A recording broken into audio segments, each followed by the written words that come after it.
About their whole life. When I say the whole life, I mean talking about their afterlife. Because let me tell you, there was a gray-haired woman who prayed me right where I'm at now. My grandma stayed alive for youth. Because something like this that I should not have done in my life. But I know my grandma prayed right there for me. This is big. This is big. Programs like this could save the world. I'm serious. I agree. Can you, Forestdale Fatherhood and the other program, Claremont, you all could save the world. Think of all the men that could benefit from these programs. So what you're doing is huge. Don't ever minimize it.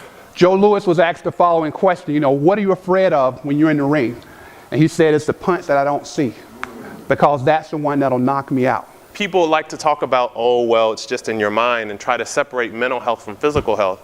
But what I'd like to suggest to you all is that your health is your health. And your mental, your physical, and even your spiritual health, we can't really separate. The main wall that restricts us is the one in our minds right here, actually. And negative people, with people who we associate with negative people. I stay away from negative people like the plague. That's down to my family, to my relationships, my intimate relationships. This is what y'all just did. This is the king of the freaking jungle. He dominion over everything. Let the jungle hear you roar.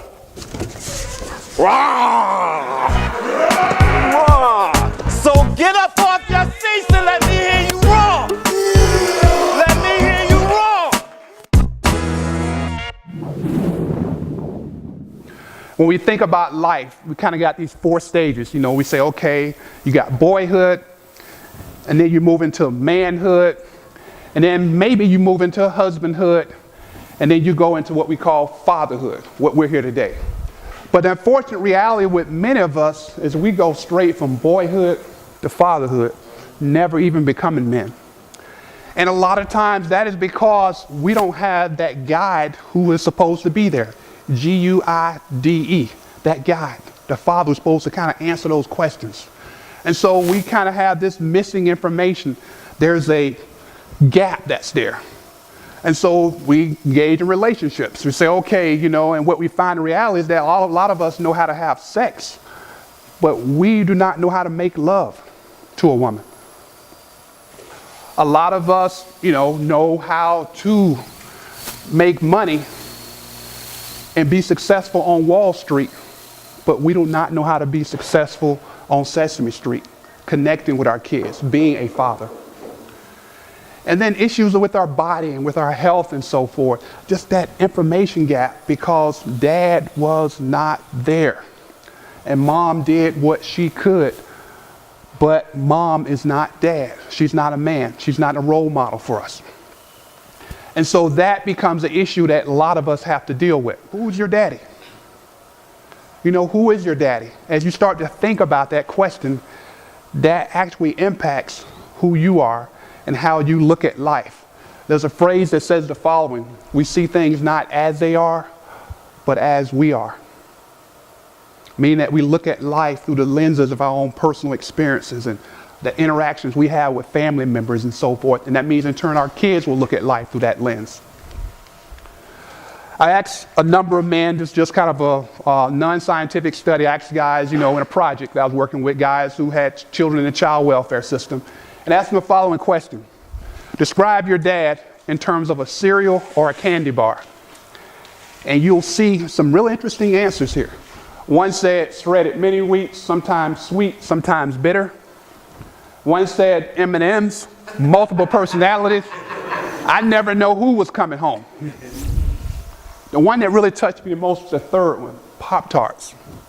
Present sometimes, disappears often, sometimes never pops back up. So the dad came in, he came out, And I know none of us here want to be Pop-Tarts. Then this one here, Sugar Pops, Corn Flakes, Cheerios is empty. And so one of the questions I would ask you if I was to ask your kids, you know, how would they describe you in terms of a cereal or a candy bar? And think in the future how you would want them to describe you and kind of live towards that direction. And then we have to ask the question, okay, what does it mean to be a man? You know, does it mean fighting? Does it mean making a whole lot of money? Does it mean, you know, having a whole lot of sex? I mean, what does it mean to be a man? Does it mean working hard, you know, fixing things? I mean, what does it mean to be a man? And that's one of the questions we have to wrestle with. And so for me, you know, growing up, seeing my mother work a lot, it was money. I remember the first time I actually, you know, when cell phones first came out, you know, and I remember applying for a cell phone. And they told me I needed $500 because my credit was so jacked up. And I remember, you know, just the disgust that I felt. I was like, man, so, you know, worked hard. Then I knew we were going to get our first house. Worked hard, saved money, got our credit together, and kind of, you know, went through those things in life. And I remember a few buddies we were talking about when we got our first Sears card. And we said we had no intentions of paying the money back, you know. We like, wow, free $500, you know. And that was a landmine of sort because we never knew how that would impact us in the future. We didn't see it. And think about that. Not only did it impact me, oftentimes you step on a landmine, it impacts that person, also the other people who are around that person. Exactly, surrounding area. So it impacted my family. And so you think, okay, I'm going to you know, get a rental car. Well, let's check your credit.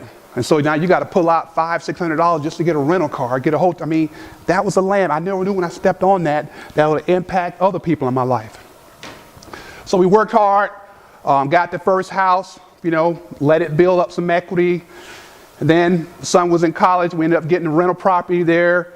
And then we successful. And then we start getting, buying apartment complexes. You know, did pretty well in that. They ended up buying a hotel with a few folks. Did really well with that. Then ended up getting involved in buying shopping malls.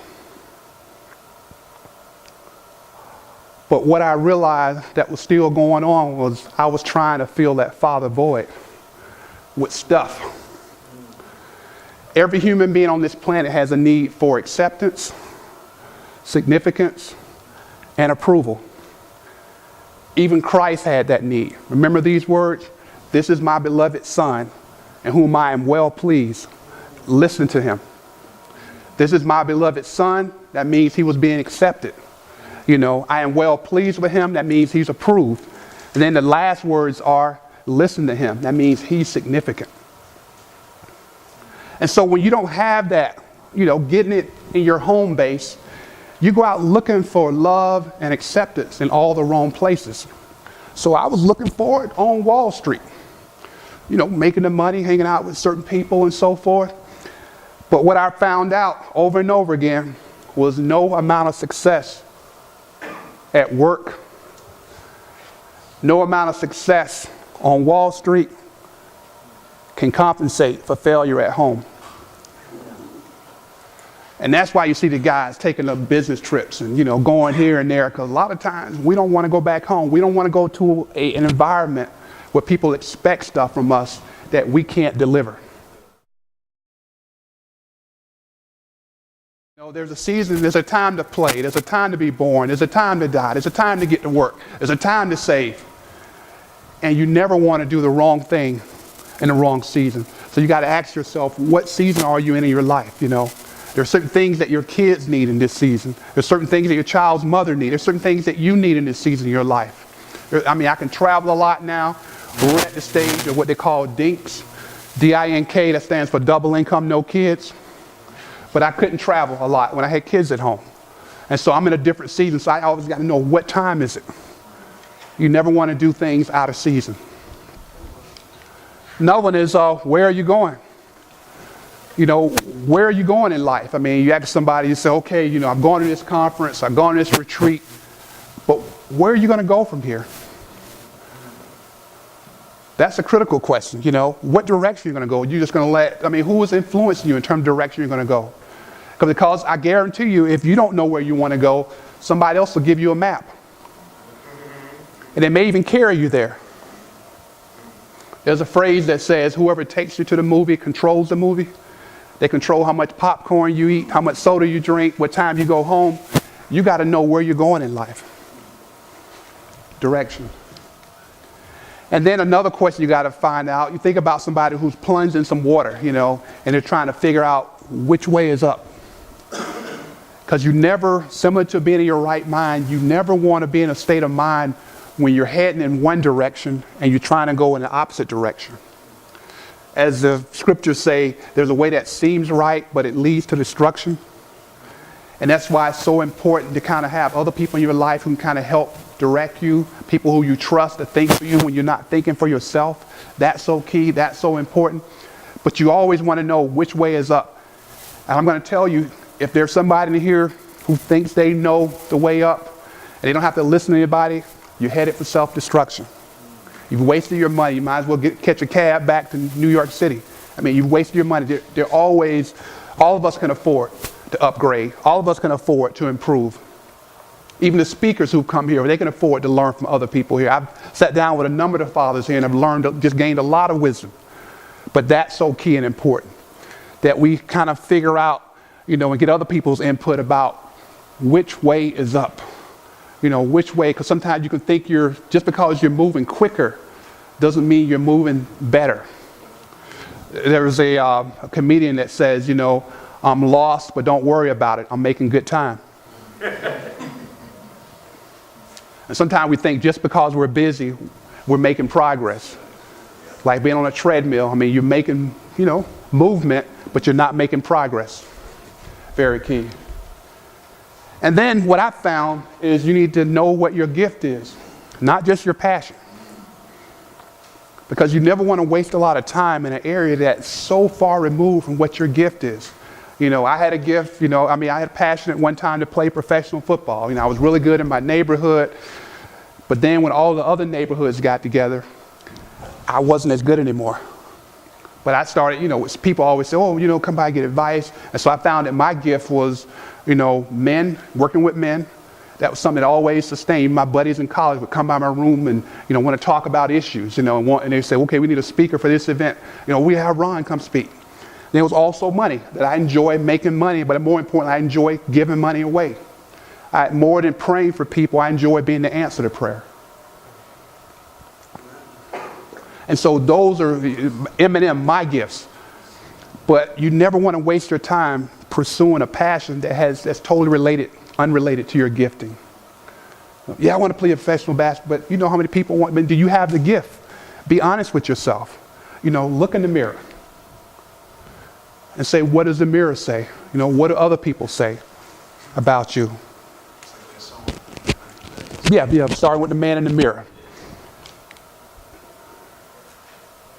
And then the final question here that I'll ask you and kind of leave you with is, you know, you have no control over the past, you know. And all of us would hope to have a do-over in life with a lot of things, you know, relationships, you know. I mean, my kids are older now. I wish there were things I could just make them younger again and kind of do some things over, you know.